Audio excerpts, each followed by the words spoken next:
চট্টগ্রামের মিরসরাইয়ে নাগালের বাইরে আলুর দাম গত এক সপ্তাহে কেজিতে অন্তত 10 থেকে 15 টাকা পর্যন্ত বেড়েছে।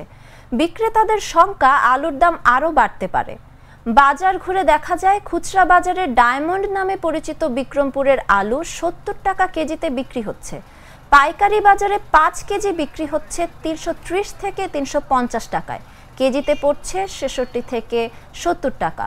অথচ গত সপ্তাহেও প্রতি কেজি আলু 55 থেকে 60 টাকায় খুচরা বাজারে বিক্রি হয়েছিল। অর্থাৎ গত এক সপ্তাহের ব্যবধানে আলুর দাম বেড়েছে অন্তত 10 থেকে 15 টাকা। দোকানীদের দাবি পাইকারি বাজারে আলুর দাম বেড়েছে।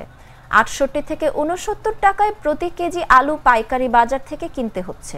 পরিবহন খরচ ও নষ্ট আলু বাদ দেওয়ার পর প্রতি কেজি দাম বেড়েছে 72 থেকে 73 টাকা। তাই বাধ্য হয়ে 75 থেকে 80 টাকায় বিক্রি করতে হচ্ছে।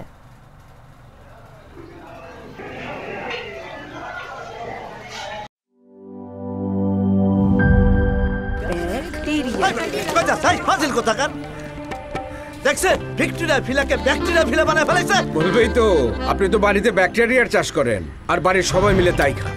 মানে অস্বাস্থ্যকর পানির ট্যাঙ্ক বদলে নিয়ে আসুন সেরা ওয়াটার ট্যাঙ্ক। সেরা ওয়াটার ট্যাঙ্ক অ্যান্টিব্যাকটেরিয়াল অ্যাডিটিভ যুক্ত সেরা ওয়াটার ট্যাঙ্ক বিশুদ্ধ পানিতে ব্যাকটেরিয়া জন্মাতে দেয় না। কি বুঝলেন?